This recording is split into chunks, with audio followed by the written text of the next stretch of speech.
12 லட்சம் ஏக்கர் பஞ்சமி நிலம். இந்த அரசு வந்த போது நாங்க போய் ஒரு மனு கொடுத்தோம். அப்புறம் என்ன மனு கொடுத்தா அண்ணன் ஏர்போர்ட் மூர்த்தி அவர்கள் வந்து நீங்களே அடிச்சுட்டு அவரை நீங்க குண்டாஸ்ல போடும்போது வெறும் மனு மட்டும் தான் கொடுத்தீங்களா இல்ல அண்ணா அறிவாலயத்துல கிடையா கிடந்தீங்களா? அந்த மாதிரிலாம் கடந்திருக்கணும். பஞ்சமி மீட்புக்கு போராடுங்க அப்படின்னா இல்ல எங்களுக்கு பிளாஸ்டிக் சேர் கிடைச்சா அது எப்படி நம்ம சரின்னு ஒத்துக்கிறது? நான் இருக்கக்கூடிய கோயம்புத்தூர் டிஸ்ட்ரிக்ட்ல மட்டும் வந்து 5000 ஏக்கர் இருக்கு. அப்போ ஒவ்வொரு மாவட்டங்களும் எத்தனை ஏக்கர் இருக்கும்? அந்த மக்களுக்கு கொடுங்க. மொத்தம் 12 லட்சம் ஏக்கர், மொத்தம் 12 லட்சம் ஏக்கர் நிலம் வெள்ளக்காரன் கொடுத்தது. அது வேஸ்ட் லேண்ட் தான், ட்ரை லேண்ட் தான், வெட் லேண்ட் கிடையாது. ட்ரை லேண்ட் தான் கொடுத்துருக்கான். 1994 நினைக்கிறேன் அக்டோபர் மாதங்கள்ல உங்களுக்கு தெரியும் இந்த காரணை கிராமத்துல வந்து ஒரு பெரிய கலவரம் விஷயத்துல 2 பேர் சுட்டு அதுக்கு வந்து இங்க லைட் ஹவுஸ்ல இருந்து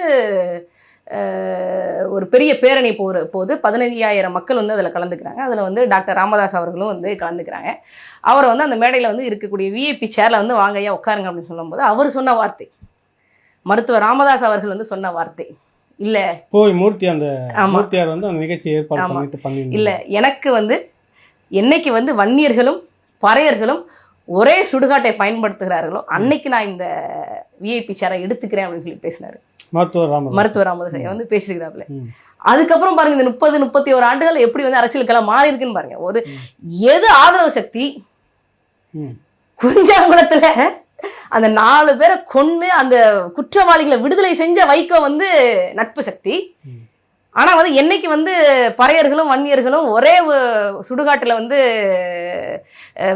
பிணத்தை எரிக்கிறாங்களோ அன்னைக்கு தான் நான் வந்து முதன்மை நாற்காலியை எடுப்பேன் அப்படின்னு சொன்ன ராமதாஸ் வந்து எதிரி சக்தியா?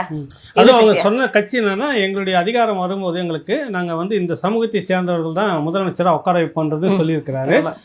கிடைச்ச நாடாளுமன்ற பதவியை முதல் வந்து தலித் எழுமலை முதல் அமைச்சராக அவரை உட்கார வச்சு தான் அப்புறம் பிறகு அவங்க சமூகத்தை சேர்ந்தவங்களாம் உட்கார வைக்கிறாங்க. அவர் எதிர்ப்பு சக்தியா பாக்குறீங்க. இந்த பக்கம் குறிஞ்சாங்குளத்துல கொலைக்கு காரணமாக இருந்தவர்களாக பேசப்பட்டவர்கள் மீது ஆனா அவங்க குறிஞ்சாங்குளம் குற்றவாளிகள் அவர்கள் இல்ல நீதிமன்றம் விடுதலை. அப்ப என்னங்க அப்புறம் வந்து ஏலியன்ஸா வந்து கொண்டிருப்பாங்க 4 பேரை. அவங்களுக்கு இவங்களுக்கு சம்பந்தம் இல்லைன்னு இவங்க சொல்ற அந்த நாயுடு சமூகத்திற்கும் இந்த பட்டியலினத்தை பறையர் சமூகத்தை சேர்ந்தவங்களுக்கு எந்த பிரச்சனையும் இல்ல. அவங்க இவங்களை கொல்லல. அப்ப காந்தாரி அம்மனை பீடத்துல வைங்க, கோயிலை கட்டுங்க. கருணாநிதி வேணான்னு சொன்னாரா? அம்மையார் ஜெயலலிதா வேணான்னு சொன்னாங்களா? இல்ல இப்ப இருக்கக்கூடிய மு க ஸ்டாலின் முதலமைச்சர் வேணான்னு சொல்றாரா? உங்களுக்கு என்ன பிரச்சனை? அவங்களுக்கு இவங்களுக்கு சம்பந்தம் இல்லையில, யாரோ வந்து கொண்டுட்டாங்கல்ல. அப்ப வைங்க, கோயிலை கட்டுங்க. கட்ட முடியாதுல, பஞ்சமி நிலத்தை மீட்க முடியாது, குறிஞ்சாங்குளம் கோயிலை கட்ட முடியாது, வேங்க வயல எந்த பிரச்சனையும் போய் கொடியை நாட்டிட்டு வந்தாங்க. அப்பவே 1/2 மணி நேரத்துல அதை ஆட்டி பிடிங்கி போட்டுட்டாங்க. இன்ன வரைக்கும் திரும்ப நட முடியல.